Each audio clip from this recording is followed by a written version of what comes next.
Tribakti dari pesantren untuk bangsa.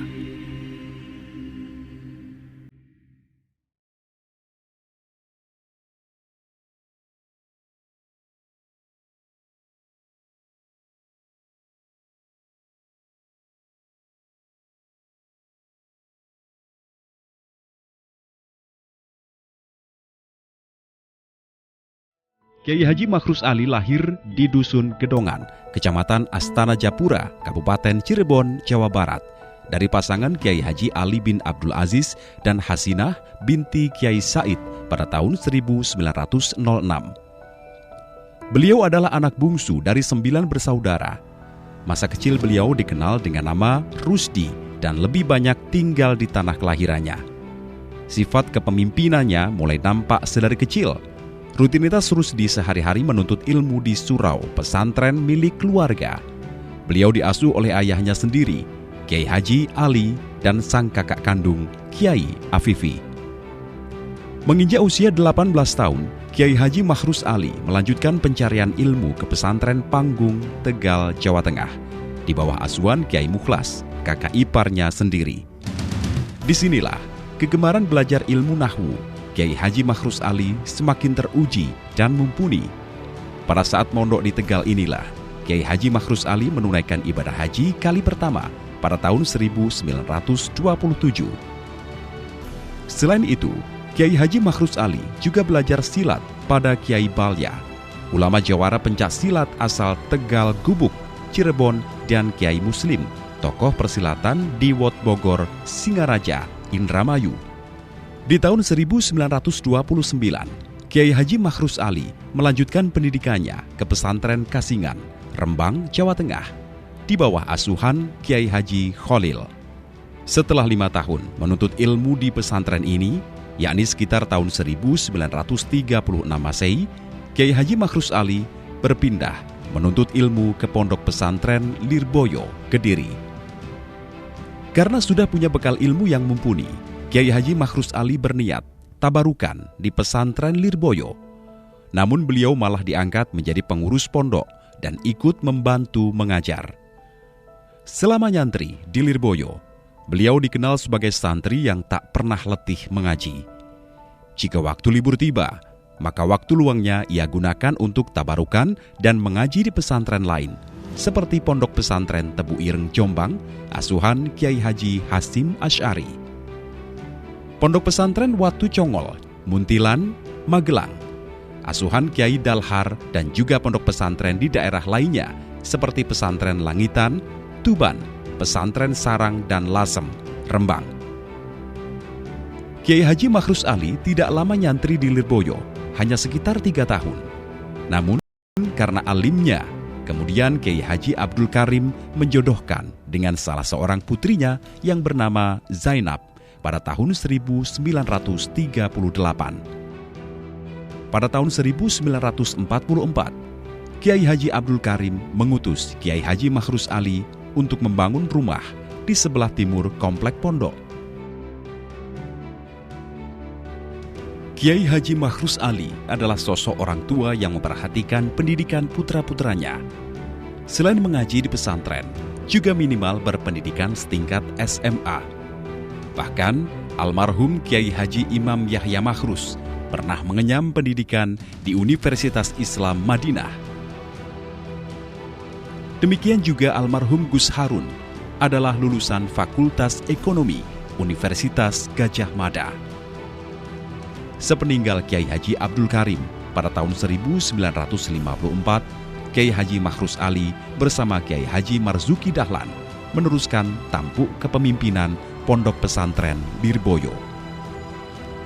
Di bawah kepemimpinan mereka berdua, kemajuan pesat dicapai pondok pesantren Lirboyo. Santri berduyun-duyun untuk menuntut ilmu dan mengharapkan barokah dari Kiai Haji Marzuki Dahlan dan Kiai Haji Makhrus Ali. Pada waktu itu, anak-anak yang keluar dari pondok pesantren ini masuknya di perguruan tinggi Muhammadiyah.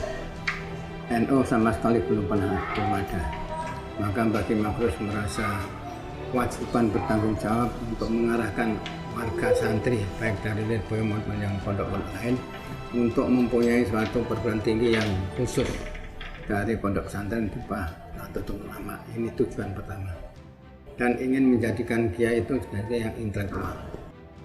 Jadi tidak terlalu ketinggalan.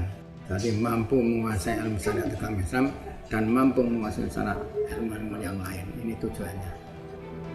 Dalam sejarah nasional, Kiai Haji Makhrus Ali juga memiliki andil besar dalam memperjuangkan kemerdekaan Republik Indonesia. Dan ini nampak saat pengiriman 97 santri pilihan Pondok Pesantren Lirboyo guna menumpas sekutu di Surabaya. Peristiwa itu belakangan dikenal dengan Perang 10 November. Saudara-saudara, rakyat jelata di seluruh Indonesia, terutama saudara-saudara penduduk kota Surabaya, kita semuanya telah mengetahui bahwa hari ini tentara Inggris telah menyebarkan pamflet-pamflet yang memberikan suatu ancaman kepada kita semua. Kita diwajibkan untuk dalam waktu yang mereka tentukan menyerahkan senjata-senjata yang telah kita rebut dari tangannya tentara Jepang. Mereka telah minta supaya kita datang pada mereka itu dengan mengangkat tangan. Percayalah saudara-saudara, Tuhan akan melindungi kita sekalian. Allahu Akbar, Allahu Akbar, Allahu Akbar. Merdeka! Hal ini juga menjadi embrio berdirinya Kodam 5 Brawijaya. Selain itu, Kiai Haji Makhrus Ali juga berkiprah dalam penumpasan PKI di sekitar Kediri pada tahun 1965. Kiai Haji Makhrus Ali mempunyai andil besar dalam perkembangan Jamiah Nahdlatul Ulama. Bahkan beliau diangkat menjadi Rois Syuriah Jawa Timur selama hampir 27 tahun. Hingga akhirnya diangkat menjadi anggota Mustasyar PBNU pada tahun 1985. Mbah Yai Makhrus sebagai pimpinan Nahdlatul Ulama, pimpinan umat Islam, pimpinan pondok pesantren menangkap peristiwa ini sebagai sebuah momentum untuk mempersiapkan pemimpin-pemimpin muda Islam di masa yang akan datang. Karena apa? Karena di mata Mbah Yai Makhrus, kepemimpinan umat Islam di Indonesia ini ada celah yang mesti dimasuki. Satu contoh begini, di sebuah kecamatan yang dulu namanya Gampeng Rejo, itu ada Rois Syuriah namanya Kiai Makmun. Kiai Makmun. Kiai Makmun ini diminta oleh Pak Camat untuk mengisi jabatan-jabatan, apa itu namanya lurah, apa itu staf kecamatan, apa itu namanya pamong desa, yang asalnya itu diisi oleh orang-orang PKI. Karena PKI pada waktu itu akibat gerakan G30 PKI itu akhirnya PKI itu hilang semua, sehingga banyak sekali jabatan-jabatan kosong. Nah, Kiai Makmun itu diminta agar supaya warga NU ini bisa menduduki posisi-posisi itu. Banyak sekali posisi itu, mulai dari staf kecamatan, lurah-lurah, staf kelurahan. Ternyata itu tidak ada yang bisa dipenuhi. Hanya satu saja persoalannya, karena tidak ada orang NU yang memiliki ijazah. Nah itu. Ternyata apa yang terjadi seperti di Gampeng Rejo yang dialami oleh Mbah Kiai Makmun ini juga dialami di Kepung, di Pare, di Kanda, di mana-mana. bapakmu itu juga laporan tuh. Haji Muslam itu sebagai tokoh NU, banyak peluang yang harus diisi, tapi tidak ada satupun kader NU itu yang memenuhi legalitas formal gitu. Nah, akhirnya Mbah Yai Makhrus berpikir bagaimana caranya agar supaya warga NU ini punya peran yang efektif di dalam ikut memberikan warna terhadap kepemimpinan bangsa. Bahkan di tangan Kiai Haji Makhrus Alilah, pada tahun 1966 lahir sebuah perguruan tinggi yang bernama Universitas Islam Tribakti. Dari kultur yang alim, beliau menggagas intelektualitas pesantren yang dimilikinya. 30 April 1966, Sivitas Akademika Universitas Islam Tribakti Kediri memulai pendidikan serta pengabdian pada masyarakat. Perkuliahan pertama dilakukan di Balai Desa Bandarlor, Kecamatan Mojoroto, Kota Kediri. Tujuan pokok pada waktu itu bagaimana santri-santri pondok salafiyah itu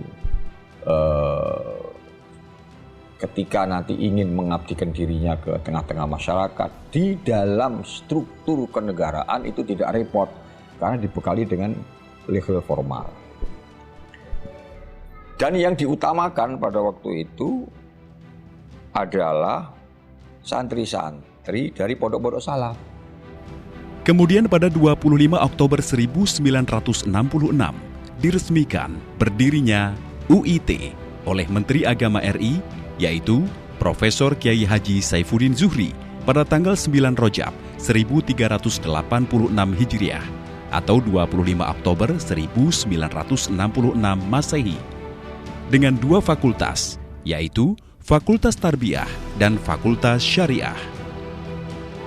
Dalam perkembangannya, kini kedua fakultas telah memiliki masing-masing dua jurusan. Fakultas Syariah dengan prodi Ahwalus Syakhsiyah dan Perbankan Syariah. Fakultas Tarbiyah dengan prodi Pendidikan Agama Islam dan Pendidikan Guru Madrasah Ibtidaiyah. Pada waktu namanya UIT, Universitas Islam Tribakti. Kalau di Jakarta ada Trisakti, di Kediri atau Lirboyo ini ada Tribakti.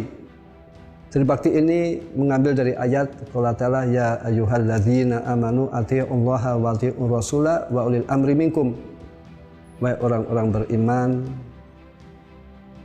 taatlah kalian kepada Allah, dan supaya kalian taat kepada Rasul dan taat kepada ulil amri, yaitu ulama atau umara. Pemikiran orang tua saya dan kiai-kiai pada waktu itu ingin mencetak ulama yang pemikiran moderat atau intelektual,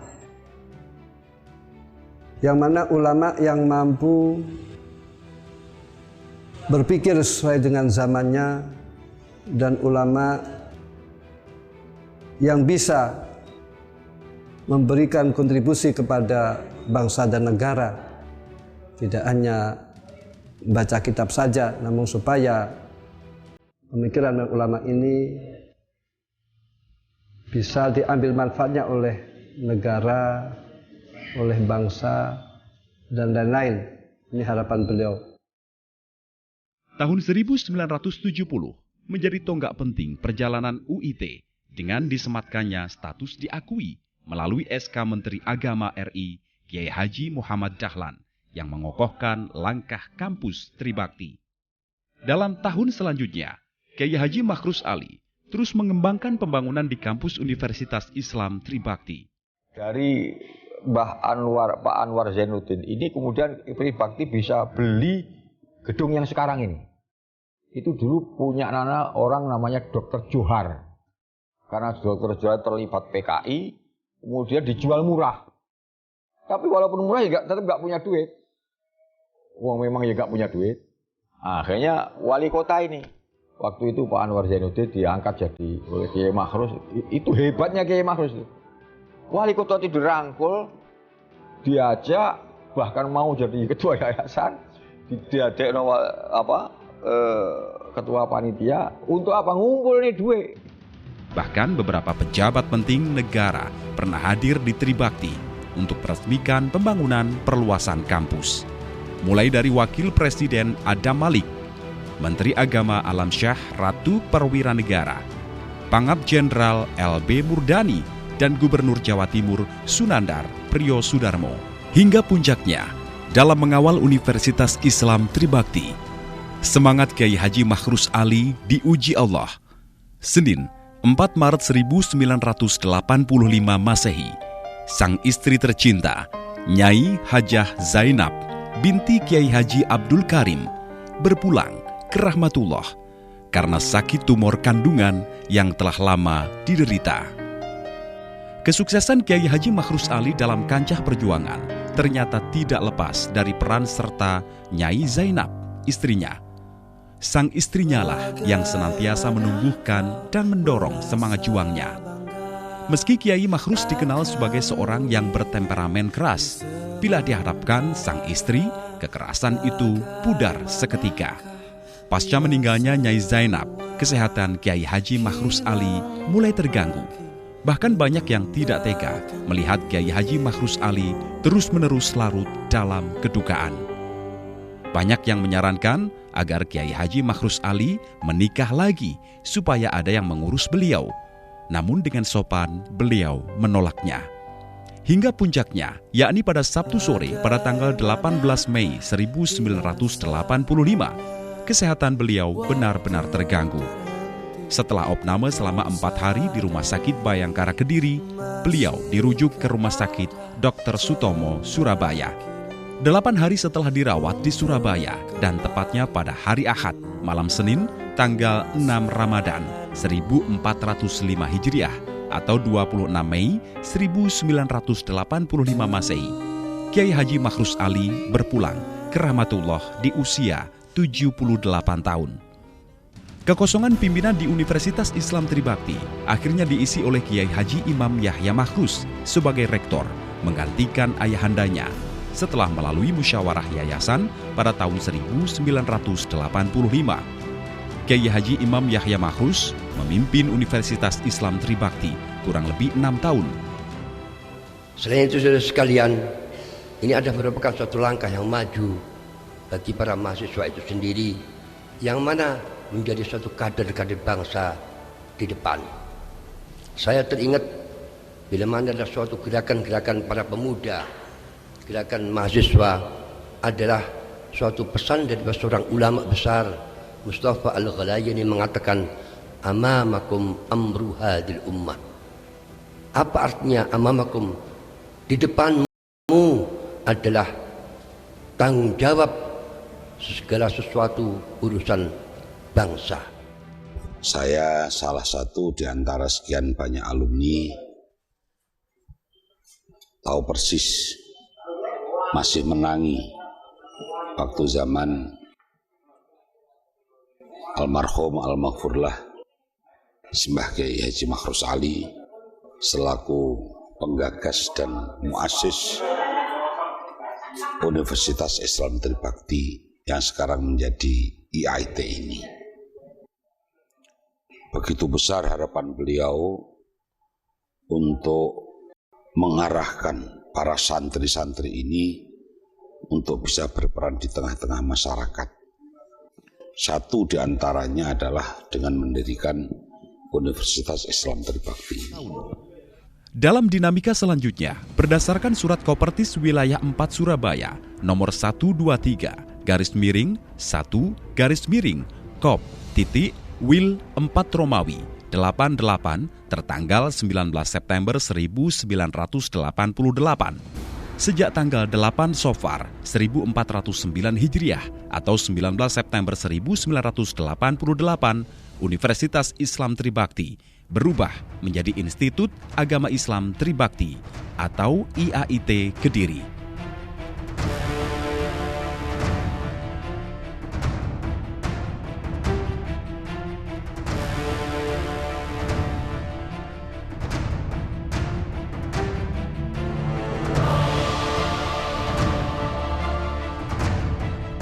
dan menyusul tahun 1989, melalui kerja keras lahirlah kembali satu fakultas, yakni Fakultas Dakwah, Prodi Komunikasi Penyiaran Islam, KPI, dan Psikologi Islam. Dan kini semua program studi terakreditasi BAN PT. Karena terbentur rangkap jabatan sebagai Ketua Yayasan Tribakti pada tahun 1991, akhirnya tampuk kepemimpinan Tribakti diserahkan kepada Kiai Haji Mansur Adnan, orang yang sejak awal memiliki peran penting bagi perjalanan Tribakti, mendampingi Kiai Haji Makhrus Ali. Kiai Haji Mansur Adnan, yang juga dekan Fakultas Tarbiyah, sekaligus dikenal sebagai Mubalik, diangkat menjadi rektor oleh pihak Yayasan Tribakti pada tahun 1991 hingga 1997. Karena faktor usia dan kesehatannya yang terus menurun, Kiai Haji Mansur Adnan pada tahun 1997 meninggal dunia. Kiai Haji Imam Yahya Makhrus kembali memimpin Tribakti tahun 1997 sampai dengan 2012. Dalam dinamika penyelenggaraan pendidikan tinggi IAI Tribakti Kediri, terus berupaya mempersembahkan yang terbaik dengan mendirikan program Pasca Sarjana pada 23 Maret 2003, bekerja sama dengan Unisma Malang. Kemudian berdiri sendiri dengan konsentrasi pendidikan agama Islam. Kerja keras seluruh elemen sivitas akademika dipadu budaya khas kealiman pesantren, menjadikan IAIT dipercaya menjadi perguruan tinggi berstatus terakreditasi institusi BAN PT pada tahun 2016. Berangkat dari kentalnya kultur pondok pesantren terbesar di Kediri, Lirboyo, dan memadukan aktivitas sains modern, IAIT Kediri telah meluluskan sarjana-sarjana muslim dan magister-magister muslim yang berkualitas serta mampu menghadapi tantangan zaman.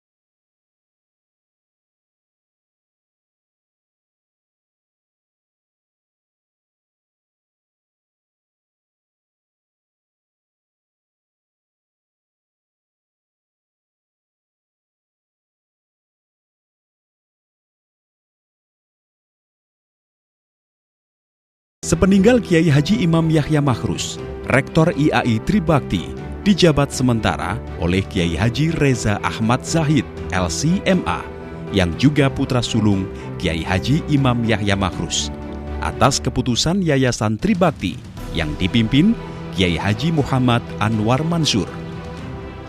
Kepemimpinan Gus Reza berakhir pada 1 November 2012 setelah yayasan menetapkan Kiai Haji Abdullah Kafabihi Makhrus sebagai Rektor IAI Tribakti. Keputusan tersebut dilanjutkan dengan pelantikan pimpinan IAI Tribakti Kediri masa khidmat 2012 sampai dengan 2016 di kampus IAI Tribakti.